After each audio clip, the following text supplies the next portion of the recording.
of the United States, Kamala Harris. Madam Vice President, thank you so much for being with us. You, as well as the President, have expressed a lot of concern about, misinformation spread about FEMA in particular. What can you tell the people in Florida about the federal government's ability to help them out in this hurricane, especially after this hurricane? Sure, Mike. First of all, let me tell you that we just had a very important briefing with the head of FEMA, Homeland Security, the National Oceanic. Oh, I remember those airplanes. That's a C-130 strapping down a 10K AT with 25,000-pound chains and devices.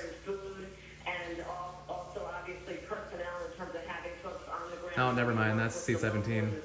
Just kidding. So that we're well coordinated. We have more than 1,000 federal personnel on the ground in Florida right now, and we're going to continue to scale up, and we're working with these incredible. Yeah, I used to be a ramp rat. I used to do exactly what those guys are doing right there. That it's really important that your viewers, your listeners, listen to your local authorities. What has been emphasized over and over again is that this will be unlike any hurricane the region has ever experienced. And I know we got some tough Floridians who have dealt with hurricanes before and have been fine. This is going to be different.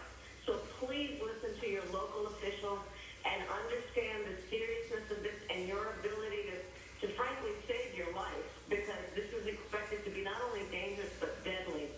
The other point, Mike, that I would make, especially came through on the briefing from the federal experts, it's really important that we think about the language that we're using to talk about what we are predicting.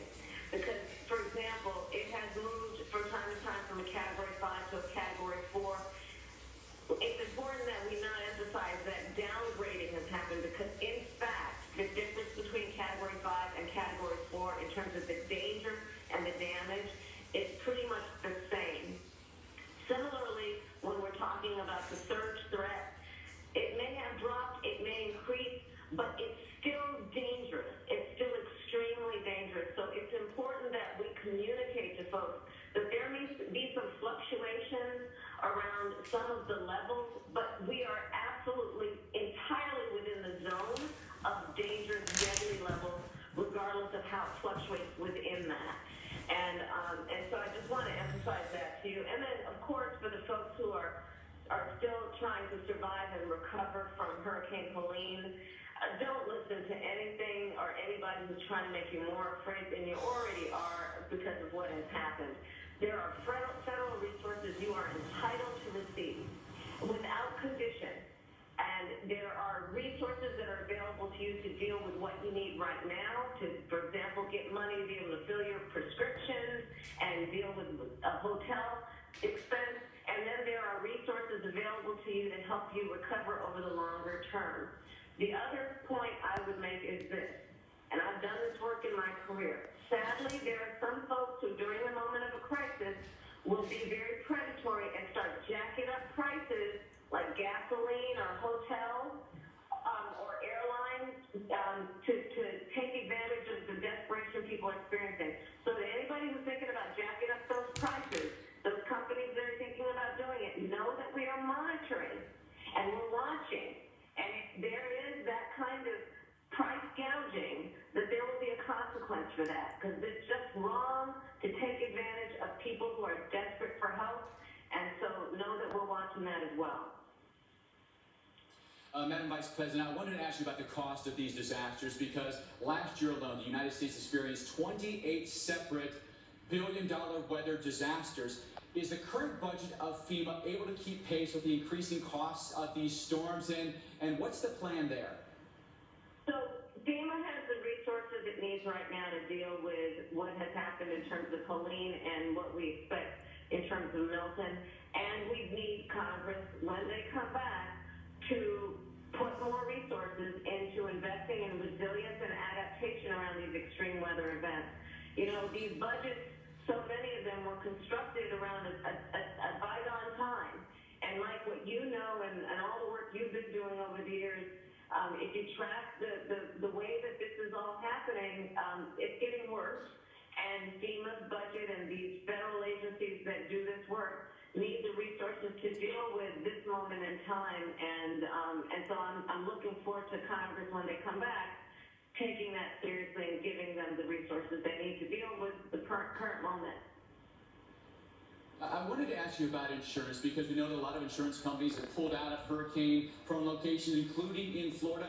What role can the federal government play in making not only insurance companies viable, but insurance affordable and available to homeowners?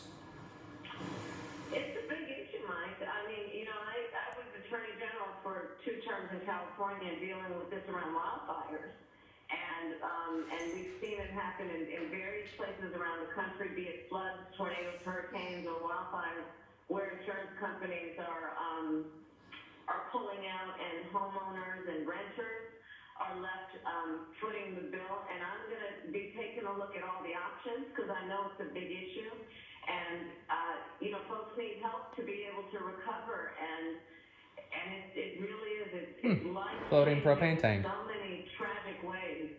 And so I will be taking a look at That looks as we go unsafe. forward. Madam Vice President, I want to ask you a more specific question about, you know, storm preparation and evacuation. We know that many of the beaches here have mandatory evacuations, but some people may not have the resources or the means to evacuate on their own. Is there any role the federal government, or maybe even in conjunction with state or local government, is there any role you can play in assisting people in circumstances like that?